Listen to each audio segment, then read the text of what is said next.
So I'm getting ready to go for a run in a brand new shoe by Asics called their Dynablast. Now this is the sibling to the Novablast. It's the second shoe from Asics this year that features that FLYTEFOAM Blast material. As soon as I get back from my run, let's sit down and we'll talk about it in much greater detail.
Hi, and welcome back to the channel. If you're brand new here, I'm Tim. I upload new videos every week all about running.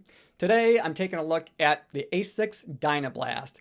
This is a brand new long distance daily trainer by Asics. It's the second in the daily trainer shoes this year that feature the FLYTEFOAM Blast material. Now, the first one was the Novablast, and that seemed to be a shoe that kind of polarized runners. Either you loved it or you hated it. I found it to be a really fun shoe to run in. Oftentimes, people described it as being squishy through your foot strike, your gait cycle, very soft underfoot. But that was also the feature that people seemed to dislike, the fact that it felt a little bit unstable at times. So I was really anxious and excited to get my hands on a Dynablast to see what Asics had up their sleeve for this version of their FLYTEFOAM Blast long distance trainer. This shoe is nothing like the Novablast. It is different pretty much from the heel to the toe, including that FLYTEFOAM Blast material. It is not squishy like the Novablast. It's much more bouncy. It feels much more like a traditional, daily trainer would feel underfoot. So let's just start. We'll look at that upper. Here's a big difference. This is a knit upper. It's still lightweight, very breathable, very comfortable. It's not super stretchy, but it's very soft. And I found that it had plenty of room in the toe box. I didn't feel cramped at all that way. And as we look at the eyelet chain, they've got it reinforced in all of the areas where it's going to need to be to add that extra durability. And the eyelet chain is no different. I felt like it locked me in really well to the shoe around that midfoot area. And as we work our way back around that shoe and we take a look at the collar, they've got just about the right amount of padding here. I felt like it was really comfortable on the collar as well as that heel tab. And we'll take a look at the tongue as well. One of the things that Asics has done in the past, at least in my opinion, is they've over padded that tongue. That was one of my concerns or gripes, I guess, about the Novablast, is they added that extra thick material right up the top of the tongue. And for whatever reason, it just seemed to kind of dig into the side of my foot when I ran. Well, they've eliminated that. The tongue it's not gusseted, but it lays flat on my foot. I didn't have any migration with it at all. It's just really comfortable. I think they got it right. I really do. I really appreciate it. It's such a small thing at times, but it's those little things that can make a huge difference in the comfort of the shoes. And I think that the tongue is one of those areas where, that can make a difference for all of us. Now, we'll look at the heel counter. They've got some plastic overlays here that make it pretty stiff, but it creates a nice solid heel pocket for you to set in. So you got that lacing system that locks you in the midfoot back all the way to the heel cup area where your heel just sets nice and firm. I didn't have any problems with my heel, moving around either side to side or up or down or anything along those lines. So that felt really comfortable. They got a nice insole that just adds to the cushion of the shoe as well. And now we'll take a look at that midsole of the shoe, that FLYTEFOAM Blast material. I don't know if they did anything necessarily different to the material, but it certainly feels different. There's no squish. The squish is gone. It's a bounce, and it has a really cushioned, comfortable feeling underfoot. I would say that it is a little bit more than just responsive in terms of cushioning. There are some shoes that are very low in cushion where you get all that ground feeling underfoot. This is more of a middle cushioned shoe, but it's great for a daily trainer. It has a 28 millimeter stack height in the heel and 16 millimeter stack height in the forefoot for a 12 millimeter drop from the heel to the toe. I didn't really notice much difference between a 12 millimeter drop and some of the 10 millimeter drop shoes that I ran in. So that didn't really have any kind of impact on me at all.